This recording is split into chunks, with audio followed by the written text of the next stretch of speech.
வணக்கம். எனவே பேசுவோம். நம்ம எனவே பேசுவோம் சேனலுக்கு சப்ஸ்கிரைப் பண்ணி பெல் பட்டனை அழுத்தி ஆதரவு கொடுங்க.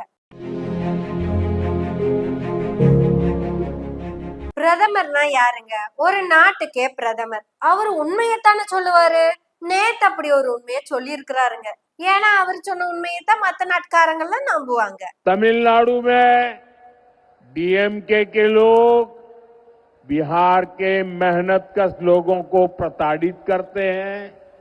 அப்படி அவர் என்ன உண்மையை சொல்லி இருக்கிறாருன்னா, தமிழ்நாட்டுல 3 பீகாரிகள் 3 பேரு ரொம்ப துன்பப்படுறாங்களாமா. 6 நாள்னு கேக்குறீங்களா? திமுக காரங்கனாலயே துன்பப்படுறாங்களாமா. ஏனுங்க அந்த திமுக காரங்க அந்த 3 பீகாரிகளை மட்டும் துன்பப்படுத்துறாங்க அப்படின்னு கேட்டா மோடி பதில் சொல்ல மாட்டேங்கிறாரு. சரி, உங்களுக்கு இந்த இன்ஃபர்மேஷனை யாரு சொன்னா அப்படின்னு அவர்கிட்ட கேட்கலாம்னு தான் போனேன். அடடா, அதுக்கு அவரு சொல்ற கதையெல்லாம் கேட்டோம்னாங்க, அவரு சொல்றாருங்க, ஏமே ஹரிஹர ராஜாமே ஆத்தாமே மை ஹவுசுக்குள்ளமே வந்து அழுது பேத்தாஹே அப்படி என்னத்துக்குங்க அவர் அழுதாரு அப்படின்னு கேட்டதுக்கு அவர் சொன்னதை அப்படியே சொன்னோம்னா லேட் ஆயிரும். நம்ம ராஜா சொன்னதையே சொல்லிடலாம். நமக்கு ஹே மே முத்ரோம் கத்ரோம் இதெல்லாம் வராது. அது அந்த ராஜா இருக்காருல, ஹெச் ராஜா, அவர் என்ன சொல்லி இருக்கிறாருன்னா, ஐயா வணக்கம்ங்க, தமிழ்நாட்டுல முந்தி மாதிரி இல்லைங்க, என்ன போய் சொன்னாலும் கண்டுபிடிச்சு போடுறாங்க. இந்த ஏடிஎம்கே ஆட்சி இருக்கும்போது நான் என்ன சொன்னாலும் அது கேஸ் ஆனாலும் போலீஸ் வலை மட்டும்தான் போடு, என்ன பிடிக்காதுங்க. கோர்ட்டுக்கெல்லாம் நம்ம போன மாதிரி பெருசா ஞாபகம் இல்லைங்க. ஆனா இந்த திமுக ஆட்சி வந்ததுக்கு அப்புறம் முந்தி மாதிரி போய் பேச முடியறது இல்லைங்க. ஆட பேசுற அடுத்த நிமிஷம் போட்டுறாங்க, நீ பேசுனது இந்த விஷயம் பொய்யின்னு. இந்த ராமசாமி சிலை இருக்குல்லங்க, ஐயோ இல்லைங்க, ஆட நம்ம ராமர் சுவாமி இல்லைங்க, ராமசாமி நமக்கெல்லாம் ஆகாதவர் இருக்காருல்லுங்க. லெனின் சிலையை உடைச்ச மாதிரியே அவர் சிலையை உடைப்போன்னு சொன்னனுங்க. நிம்மதியே இல்லாம போச்சுங்க. துன்பப்பட்டு தானுங்க. சொன்னா நம்ப மாட்டீங்க. அட்மின் மேல எல்லாம் பலி போடுற அளவுக்கு அம்படி துன்பங்க. அப்புறம் அப்படி இப்படின்னு எல்லாம் சமாளிச்சு இன்னமும் துன்பமா தானுங்க இருக்குது சார். திமுக ஆட்சிக்கு வந்ததுக்கு அப்புறம் சார் நிம்மதியா ஒரு பொய் கூட சொல்ல முடியலீங்க. ஆட ஹைகோர்ட் ஆகுதுன்னு சந்தோஷமா பேசிக்கிட்டு தெரிஞ்ச நம்மள ஹைகோர்ட் அயலைய விட்டாங்க சார். ஒரு பீகாரி ஆகிய நான் சொன்னா நீங்களே நம்ப மாட்டீங்க. இந்த உழைக்கும் மக்கள்ல நமக்கு இடமே இல்ல. எப்படியோ சொல்லுங்க, நான் நிம்மதியா இல்லைன்னு சொல்லுங்க. ஏனு மோடி இந்த ஒத்தாள் நிம்மதியா இல்லைங்கிறதுக்காக மொத்த பீகாரிகளும் இங்க நிம்மதியா இல்லைன்னு சொல்றது நியாயமான மோடி? அதுவும் இவரு நல்லதுக்கு இல்லது பேசுறவரா இருந்தா நீங்க சொல்றது வருத்தப்படுறது கரெக்டா இருக்கும். அட இவர் பொதுவான ஆளுக்கு இல்லைங்க, நயனா நாகேந்திரனுக்கே சப்போர்ட் பண்ணி பேச மாட்டாருன்னா பாத்துக்கோங்க. அண்ணாமலை அண்ணனா அறவே பிடிக்காது. இப்படி இருக்கிற சரி, அடுத்த பீகாரிய கூப்பிடுங்க. இவரு வேற ஆரன் ரவியாமாங்க. இவரும் நிம்மதியே இல்லாம தமிழ்நாட்டுல இருக்கிற பீகாரியாமா. ஆட சொன்னா நம்ப மாட்டீங்க, இன்னும் ரிட்டையர் ஆயிட்டு இங்கிருந்து போகாம உட்கார்ந்துட்டு இருக்கிறாரு. அட நீங்க கூப்பிட்டுக்கிட்டீங்கன்னா அவர் சந்தோஷமா வந்து பீகார்ல நிம்மதியா இருந்துக்க போறாரு. அந்த பீகார், அந்த செல்வம் மிக்க அந்த பீகார கூட நம்ம உமாவதி என்ன காமிச்சாரு. அட டாக்டருங்க, அத்தனை டாக்டர் இருக்காங்கங்க, யாரும் அங்கவோ வேணாம் இவங்க இடத்துக்கே வர்றாங்க. ஆட நடந்து போகும்போது பீச்சங்கை பக்கம் அவங்க உட்கார்ந்து இருக்கிறாங்கன்னா பாத்துக்கோங்களேன். ஆட எங்க ஊர்ல எல்லாம் உள்ள போய் டாக்கனை போட்டு அவங்க கூப்பிடுற வரையும் உட்கார்ந்து இருக்கணும். ஆனா அங்க பாத்தீங்களா, ரோட்டு மேலேயே உட்காந்துட்டு மக்களுக்கு உடனடியா நிவாரணம் கொடுப்பாங்க. ஆவோ ஆவோ ஆவோ ஆவோ ஆவோ அப்படின்னு ஒவ்வொருத்தங்களா கூப்பிட்டு இருப்பாங்க. அந்த மாதிரியான குவாலிட்டியான ஊருக்கு போக முடியாம ரவி இங்கே உட்கார வச்சு நீங்க தான் கஷ்டப்படுத்திட்டு இருக்கீங்க. அவர் சொன்னதான் கேளுங்க சார். அண்ணா யூனிவர்சிட்டியில ஒரு இஷ்யூ, இவரு தான் அங்க சான்சலராவே இருக்காராமா. என்ன பண்றது, சான்சலருக்கு என்ன வேலைன்னு அவருக்கே தெரியாது. ஆனா இவர் என்ன பண்ணுவாரு, கோவிலா போய் பூ கட்டுற நூல் எடுத்து மத்தவங்களுக்கு போட்டு விடுவாரு. இத அந்த சான்சலர் அதுதான் அவரோட வேலைன்னு நினைச்சு அதை மட்டும் பார்த்துட்டு இருக்கிறாருங்க. அதைய கூட நிம்மதியா பார்க்க முடியலையாமா. திமுக காரங்க வச்சு செய்யறாங்களாமா. ஆட நேயர் விருப்பம்னு ஒரு பாட்டு, நேயர் விருப்பம் தானே. எனக்கு இந்த பாடலை முதலில் பாடவும் நான் வந்து எனக்கு நானே டெடிகேட் செய்கிறேன் அப்படி அப்படின்னு ஒரு ஆசைப்பட்டு ஒரு பாட்டை கேக்குறாரு. அட இந்த நேர் விருப்பத்தை மேயர் கூட ஒத்துக்கலீங்க.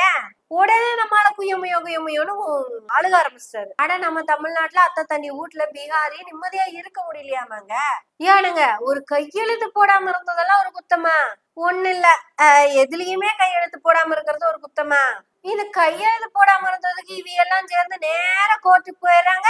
அவங்க திருப்பி நம்ம கிட்ட கேள்வியா கேக்குறாங்க. ஏன்டா சம்பளத்தை வாங்கிட்டு சும்மா தானே உட்காந்துருக்க, கையெழுத்து போடுறதுக்கு தானே வாங்குற, அதையாவது பண்ண வேண்டியதானு கேக்குறாங்க. இந்த உழைக்காத பீகாரிக்கு திமுகவால் பிரச்சனை. அட செய்ய வேண்டிய வேலையை விட்டு போட்டு அதுக்கு ஏதோ ஒரு பழமொழி சொல்லுவாங்களே, அது என்ன பழமொழிங்கிறத நீங்க கமெண்ட்ல போட்டுருங்க, அந்த பீகாரிக்கு அனுப்பி விட்டுருவோம்.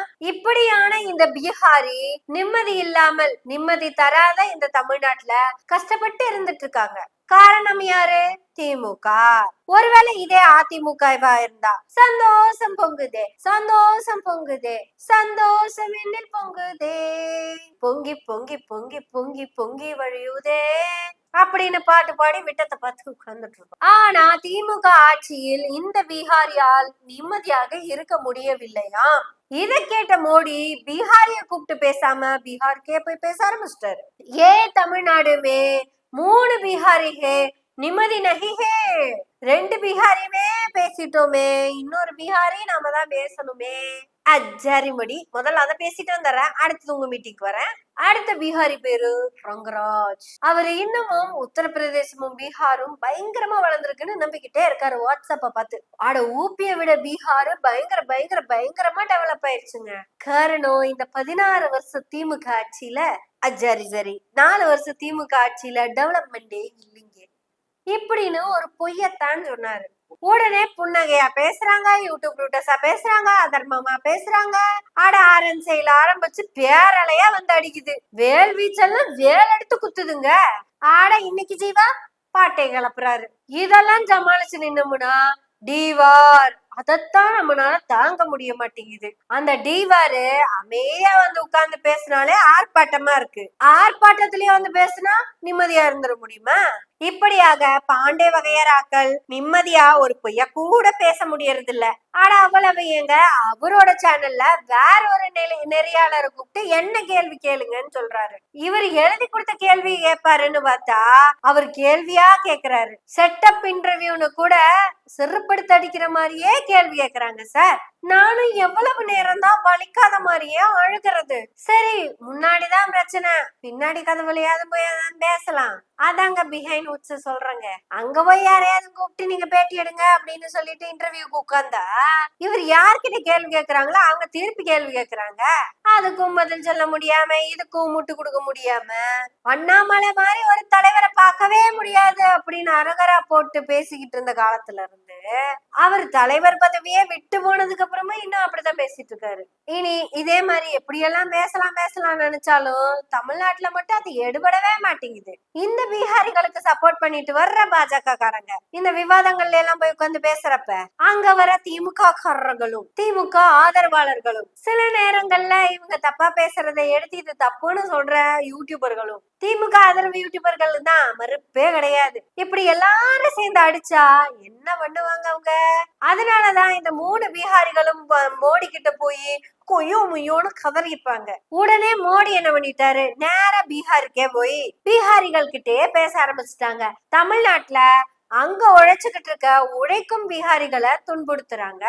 அதுவும் திமுக காரங்க மட்டும்தான், வேற யாரும் துன்புறுத்துறது இல்ல, திமுக மட்டும்தான். கருப்பு சகப்பு வேஷ்டி கட்டிக்கிட்டு, கருப்பு சகப்பு துண்டை போட்டுக்கிட்டு, இந்த வெள்ளை சட்டை பாக்கெட்ல முத்துவேல் கருணாநிதி ஸ்டாலினுடைய படமும் முத்தமிழறிஞர் டாக்டர் கலைஞருடைய படமும் வச்சிருக்கிறவங்க தான். அதையும் தாண்டி தமிழ்நாட்டின் டெபுட்டி சிஎம் அண்ணன் உதயநிதி ஸ்டாலினோட போட்டோ வச்சிருக்கிறவங்க தான் பீகாரிகளை துன்புறுத்துறாங்க. இத வெறும் ஒரு பிரதமரா இருந்து நான் எப்படி தீர்க்க முடியும்? அதனாலதான் நீங்க என்ன பீகாரின் முதல்வராக தேர்ந்தெடுத்தால் கண்டிப்பாக உங்கள் பக்கம் இருக்கும் நியாயத்தை, உரிமை குரலை எடுத்து பேசுவேன். அதனாலதான் வெறும் இந்தியாவின் பிரதமரா இருக்கிற என்ன இந்த பீகாருடைய சிஎம் ஆக கொண்டு வந்து ஓட்டு போட்டு நிறுத்துங்க. அப்படி நான் பீகாருக்கு சிஎம் ஆக வந்தால் உங்கள் பிரச்சனைகளை பற்றி சட்டசபையில் பேசுவேன். ஆதாரம் இருக்குதோ இல்லையோ, சேதாரம் ஆகுதோ இல்லையோ, காதோர கேக்குதோ இல்லையோ, மூக்கோர் சொரியுதோ இல்லையோ, பேசுவோம். கண்டிப்பா பேசுவோம். ஏன்னா இது எனவே பேசுவோம். நம்ம எனவே பேசுவோம் சேனலுக்கு சப்ஸ்கிரைப் பண்ணி பெல் பட்டனை அழுத்தி ஆதரவுகளை கொடுத்துக்கிட்டே இருங்க. நன்றி, வணக்கம்.